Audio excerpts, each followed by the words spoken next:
Hello, everybody. I'm Will. And I'm Kristen. And this is So I'm Watching the Flight Attendant, Season 2, Episode 7. No exit. I'm just enjoying the show. Yeah. I'm liking this season. I saw a review from like RogerEbert.com where they were talking about how bad it was. And I was like, what? And then I saw Linda Holmes really liked it. So I was like, that's They okay. say that about every season 2 that's ever existed with something like this, that it's not as good as the first one. And sometimes that's accurate and sometimes it's not. And this is just as good as the first season. I just feel like we're actually building upon the work we laid out in season 1. I'm really enjoying it. I guess going right to the end, I don't know what's happening. Yeah. Me neither. I can feel myself playing that game that I try not to, but with mystery shows, because I like the art of storytelling so much. I start thinking, well, wait a minute, they really want us to feel a certain way. So it must be the other way, yeah. And so we reached a point where I was like, I really hope this isn't Shane doing this. Because I was like, we're relying on him so much. And we're so is Cassie. Relieved. Yeah. And so I was like, God, I hope he's not orchestrating this. Because I was like, I don't really want to lose him. Too many things are ambiguous. Because it's like, yeah, I keep saying this, that Eduardo and Gabrielle are not good guys. Esteban are not good guys, we can tell.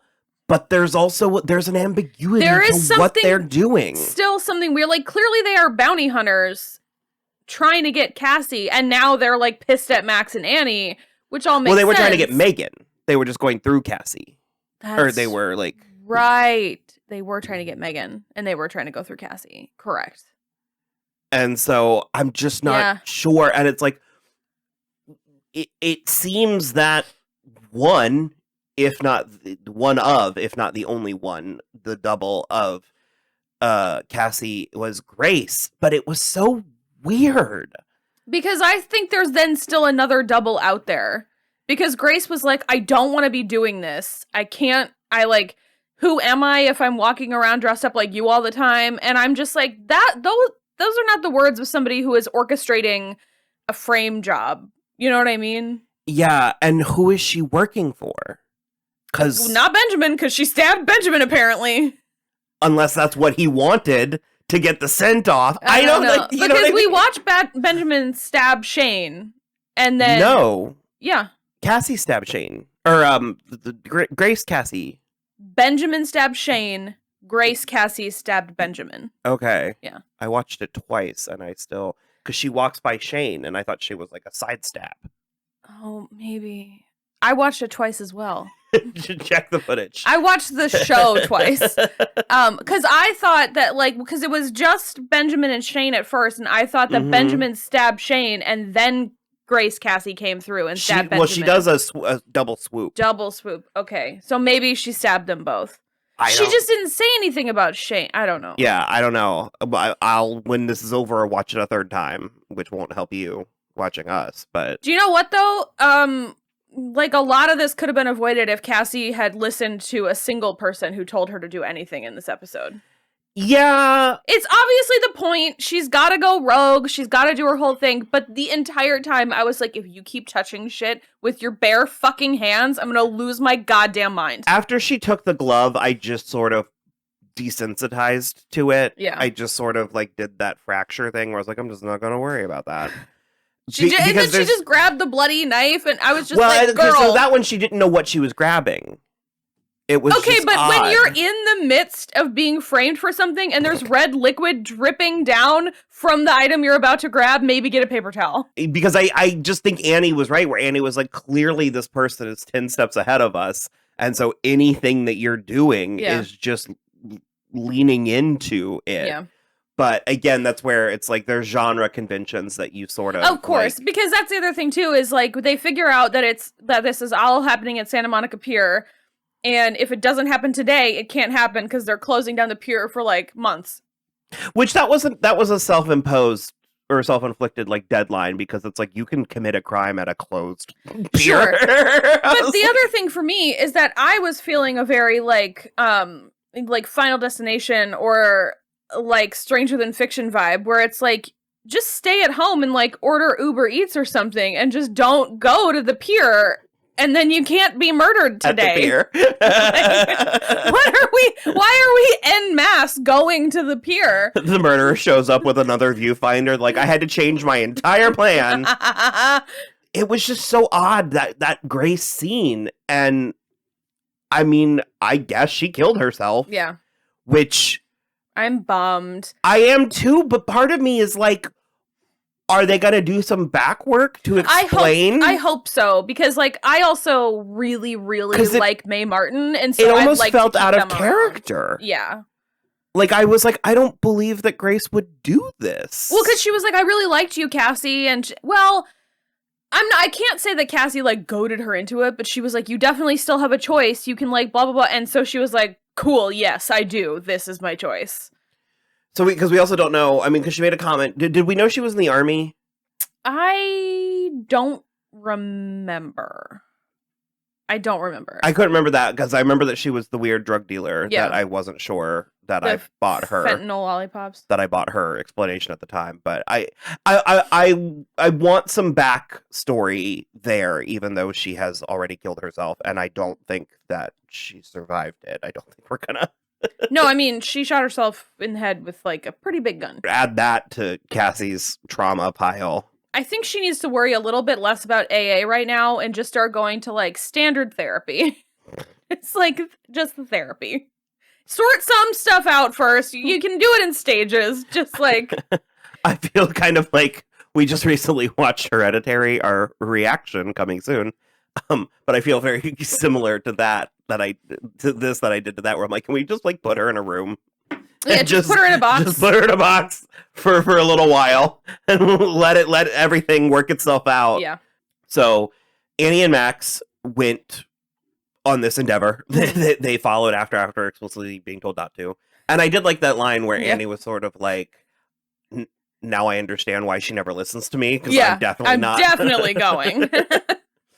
And they took on Eduardo and Esteban. I literally thought too, I was like, Esteban and Gabrielle under the pier, because Annie brought the taser, and so they like lured them under the pier and then tased them, and then Gabrielle was just wearing Annie's engagement ring. I didn't realize that that's what had happened, so she like ripped it back off her hand and put it on. And I did like when they were in the they were like hiding in the photo booth, and she had a couple good lines. The one line where she was like, we can't just like start a new life in this corner of the arcade.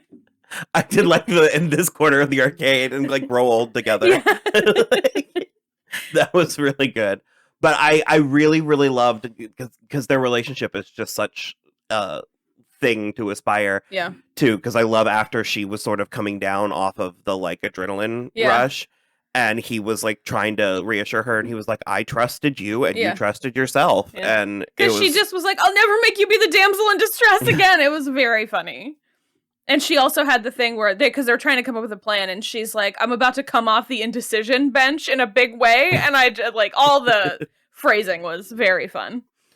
So she put the ring on, and they are properly engaged now. Yeah. It seems.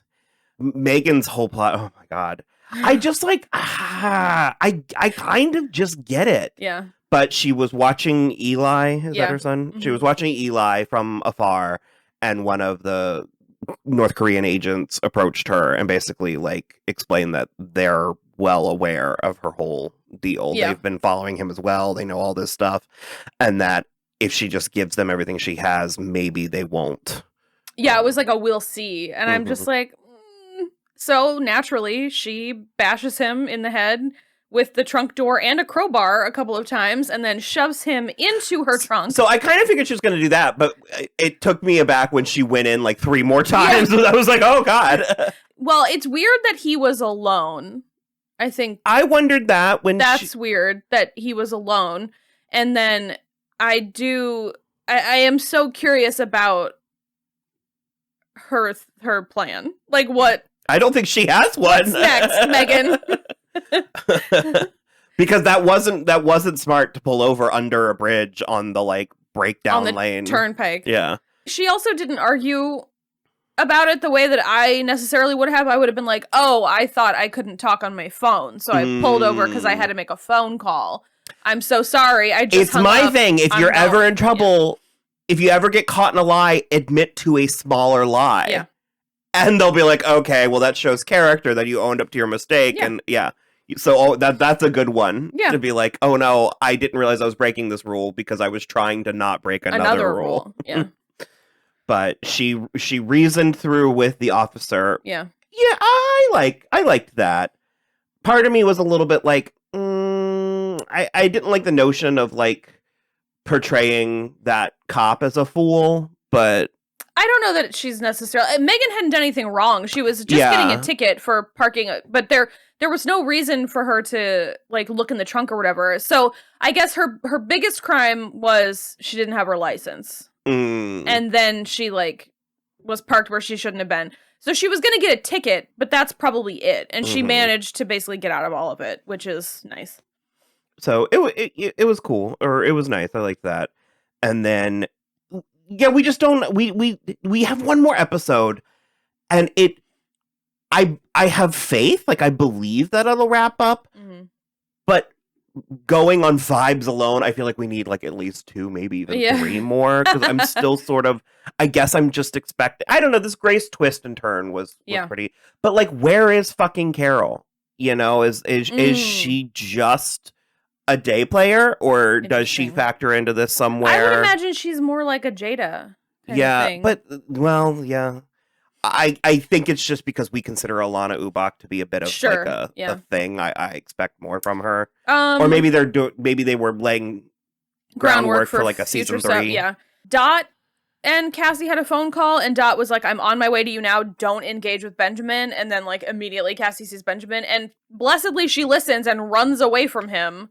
But now then that made me suspicious of Dot again, because I was like, well, the one time she listens, it's gonna play right into. Well, so and then at the very beginning, Shane and Cassie, they find the boat where the milky-eyed guy got shot outside, and they went in there. That's when Cassie picked up her glove and took evidence, essentially.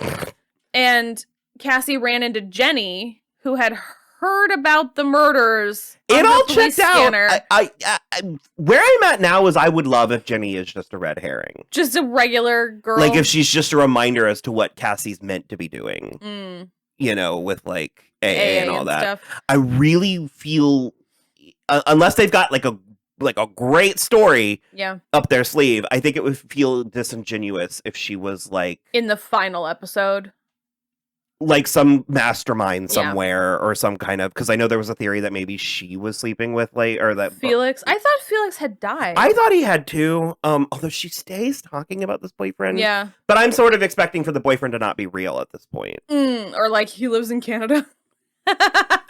Like I said, I'm open to what they have. They've earned my trust, and frankly, at this point, they've even earned a couple of like. Yeah. But basically, Cassie was like, "You need to stop what you're doing. Real people died. Your behavior is ridiculous." And then Jenny turned around and was like, "Well, what are you doing here?" I thought that was good too. Yeah. When she was like, "Well, wait a minute. If we're gonna play it this way, who are you? And what horse did you ride in on?" Like, it was. I'm very curious to see where that goes. We got a lot of story threads up in the air. And again, like I said, I feel like we'll be able to land. This was a slightly short episode. It was like 38 minutes. Yeah.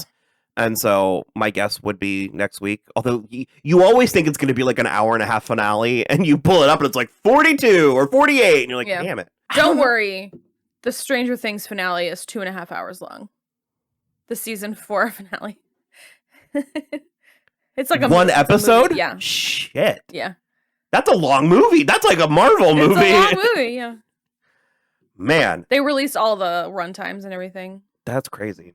She also had another little Mind Palace moment with her mother, which Sharon Stone, again, amazing.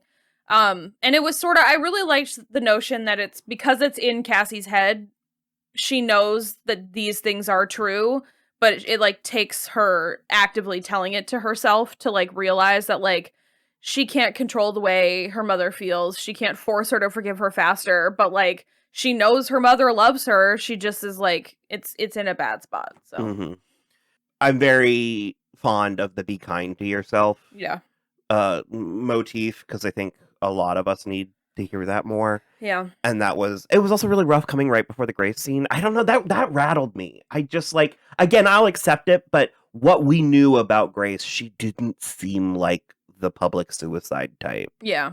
Now, granted, I mean, I know she was like kind of backed into a corner, and like, because she was like, somebody saw, or like all of those people saw two blonde girls get on this ride, and that really fucks up my plan. Like, I can't, there's no coming out of that, really. Mm-hmm. Yeah, okay, well, that was our conversation about episode 7, and tune in next week for the finale, and I think we'll be able to get it.